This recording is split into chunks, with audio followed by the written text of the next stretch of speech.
বাংলাদেশ জাতীয় বিএনপি কর্তৃক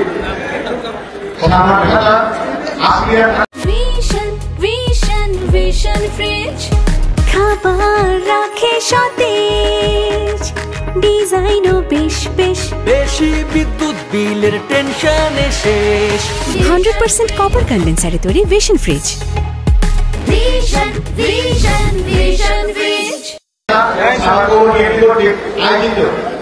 নতুন সদস্য সংগ্রহ এবং পুরাতন সদস্য নবায়ন করার আজকের এই অনুষ্ঠান সম্মানিত সভাপতি যারা ভাগ্যবান সামনে বিন্দু ভাই উপস্থিত আছেন। আমাদের সাভারের 2 বারের সাবেক এমপি ডাক্তার মোহাম্মদ সালাউদ্দিন বাবু ভাই সহ উপস্থিত সাভার থানা বিএনপি সাবেক সাভার উপজেলা বিএনপির সাবেক সভাপতি জামালউদ্দিন সরকার এবং কবিরউদ্দিন ভাই সহ মঞ্চের সামনে আপনারা যারা আছেন, আসসালামু আলাইকুম। বন্ধুরা, দেশ আজকে একটা ক্লান্তিকাল অতিক্রম করছে। দেশ দল এবং জনাব তারেক রহমানের বিরুদ্ধে ষড়যন্ত্র হচ্ছে। আমাদের বাংলাদেশে প্রাণপ্রিয় নেতা 18 কোটি মানুষের প্রাণের স্পন্দন জনাব তারেক রহমান কি বলেছেন? বলেছেন আমরা একটা অদৃশ্য শক্তির বিরুদ্ধে লড়াই করতে হবে। সেই অদৃশ্য শক্তি কিন্তু আস্তে আস্তে সামনে চলে আসতেছে। একটা গোষ্ঠী ধর্মীয় উন্মাদনা সৃষ্টি করে এই দেশের নির্বাচনকে পিছাতে চায়, গণতন্ত্রকে হত্যা করতে চায়। তারা এইভাবে গণতন্ত্রহীন ভাবে এই দেশের শাসন ক্ষমতায় থাকতে চায়। আমরা আপনাদেরকে একটা কথা বলতে চাই, বাংলাদেশের মানুষ ধর্মহীন না এবং ধর্মান্ধ না। এরা সাধারণ মুসলমান, এরা ইসলামে যেমন বিশ্বাস করে তেমন বিএনপি এবং তারেক রহমান যেমন খালেদা জিয়ার প্রতি তাদের আস্থা এবং মনোবল।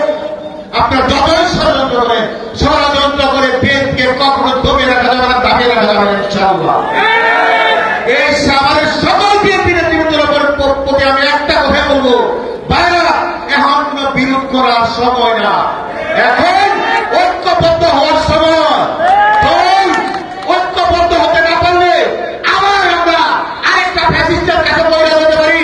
যেটা 17 বছর না, আমাদের 34 বছর লাগতে পারে বাংলাদেশে একটা স্বাভাবিক নির্বাচন হবে। তাই যার যার জায়গায় থেকে সবাই সতর্ক হয়ে আমরা যার যে রাজার পছন্দ, কিন্তু আমরা ঐক্যবদ্ধ বিএনপিতে আমরা যেন কোনো ঐক্য সৃষ্টি না করি। এই সাভারের সকল বিএনপি ঐক্যবদ্ধ একটি স্থানে থাকার জন্য এবং সকল আন্দোলন সংগ্রামে একসাথে পথ চলার জন্য আপনাদের পাশে থাকার কথা জানিয়ে আমি আমার বক্তব্য শেষ করছি। ধন্যবাদ সবাইকে। আসসালামু আলাইকুম। ভালো থাকবেন সবাই। ছিলেন হাসপাতালের ভালো মানুষ, সচেতন মানুষ, যাদের কোনো কলঙ্ক নেই, যারা কোনো মদ কালচার, হত্যা, ডাকাতি, ছিনতাই, রাহাজানি, চাঁদাবাজি কখনো নেই। এই সচেতন মানুষ, সে কৃষক হোক, শ্রমিক হোক, সে বুদ্ধিজীবী হোক, এলাকা সে স্কুলের শিক্ষক হোক, কলেজের শিক্ষক হোক, মাদ্রাসার শিক্ষক হোক, পোশাক শিল্পের শ্রমিক হোক, অনেক হোক, সবকে আপনারা অন্তর্ভুক্ত করবেন যাদের সমাজে সুনাম আছে। এরাই হচ্ছে বিএনপির প্রাথমিক সদস্য। এই গেল একটি বিষয়। আরেকটি বিষয় হচ্ছে, আজকে আপনারা জানেন বিএনপি, কিন্তু আমাদের দেখতে হবে এই দুষ্কৃতিকারীকে বিএনপি প্রশ্রয় দেয় কিনা।